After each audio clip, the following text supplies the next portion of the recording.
Prince Siddhartha appeared shocked by what he heard and saw. He himself was hardly sick in his life, and even a small ailment was attended to promptly by the court physicians who were present day and night. Could sickness make a man so helpless and unable to do anything to make himself better again? He asked the charioteer, who only dumbly nodded at the query. My lord, Chenna replied in a low voice, there are hundreds of sick people in the world. Some of them get cured, while many others have to suffer all through their lives, like this poor man here. They have no choice in the matter. The prince was very deeply moved. He ordered his servants to give the woman a bag of gold coins so that at least her poverty would not cause her pain. Then the prince returned to the palace, sadder than ever that there was nothing he could do to relieve such suffering among the people. The few days later, the prince set off on another visit to the people of his kingdom, along with his trusted charioteer Channa. He felt he had left his work incomplete the first time, overcome by the great gloom he felt when he met the sick man. A little while later, the prince stopped by to take a swig of water from the farmers who were tending their fields. An old man shriveled with age and supported by a stick because he had no strength at all to stand on his own feet, begged the farmers for a handful of grain. Prince Siddhartha seemed very surprised to see a human being so wrinkled, weak, and shrunken in appearance. He went forward to the old man and gently asked him what the matter was. The man broke into tears and said, ever since I have become old and weak, my family doesn't care for me because I cannot earn any money to give my sons. They abandoned me on the streets to beg for my living. What can I do, my lord, but go from house to house and beg for a little food to keep my aged body and soul together? How can I save myself from going hungry to bed in the night? I can neither work nor look after oneself. I am so old and helpless. Again Channa the charioteer stepped in to explain to the puzzled prince what old age meant, making the kind prince sink into deeper sorrow than ever before.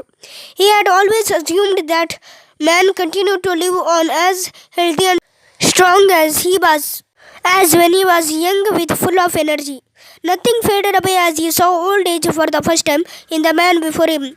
Deeply distressed, the kind-hearted prince embraced the old man and presented him a goodly sum of money so that he would never have to beg again for his food or go hungry in his aged and pitiable condition.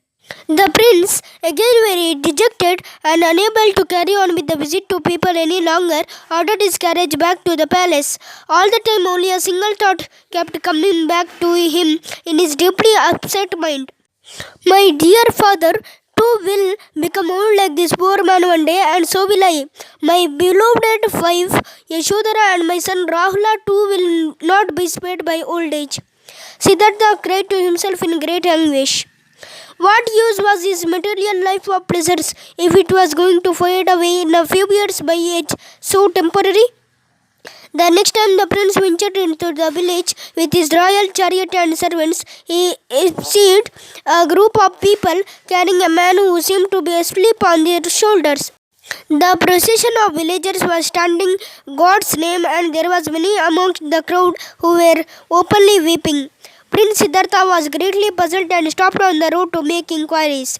What are you doing, my good man? He asked the group. Where are you heading for? And why are you all in tears? Can I be of any help to you? I am the prince and the son of your beloved king. The people answered with great patience, since even the little children of the village knew what mission they were on. They told the prince, Sire, we are taking this dead man to be cremated. We are grieving because the man will no longer be with us anymore and we will miss him greatly. Nobody can bring him back to life now, not even you. Prince Siddhartha was taken aback by what he heard. He had never known all these years that man died. He believed that all human beings lived on happily forever on this earth in great joy, like they all spent time in the royal palace. The humble charioteer gently explained to Siddhartha that man did not live on forever. There was a day when he died and his soul went to another world nobody knew about, and his body was laid to rest like the one which was on the last journey just then. Tears rolled down from the noble eyes of Siddhartha in great sorrow. Was it how every life ended? Not only would everybody become old and helpless after years, but also die, never to be seen again. This applied to even the royal people who lived in such might, splendor, and luxury. What was the use of life then? If it was spent in such a worthless way, a great sadness filled the heart of the prince. He felt utterly helpless to relieve the sorrow, pain, and distress of the people he saw around him today, and regretted he had always been given to believe that as the prince of Kapilavastu, he was the most powerful being and anything could be achieved at his bidding to give relief to his people. Deep in sorrowful thought, the prince made his way home again. Just outside the palace gates, under the cool shade of a banyan tree, sat cross-legged a bearded man wearing hardly any clothes, with knotted hair, eyes closed in deep meditation, and with what appeared to be supreme bliss on his face. Wonder-struck by what he saw before him, after so much sorrow on this trip, the young prince alighted from his coach to have a close look at this human being who was completely unaware of the royal presence. Siddhartha was amazed that this man, who appeared to have nothing, seemed at the same time to have everything the prince was searching for all these days. Once again, the royal servants explained to the prince that the man they saw before them was an ascetic, someone who had given up all the material pleasures of life in search of truth and God. The young prince stood there as if mesmerized by the sight of the holy man and felt that at last his search was drawing to an end. In his mind there echoed only one question: is this the path I have been craving for so long?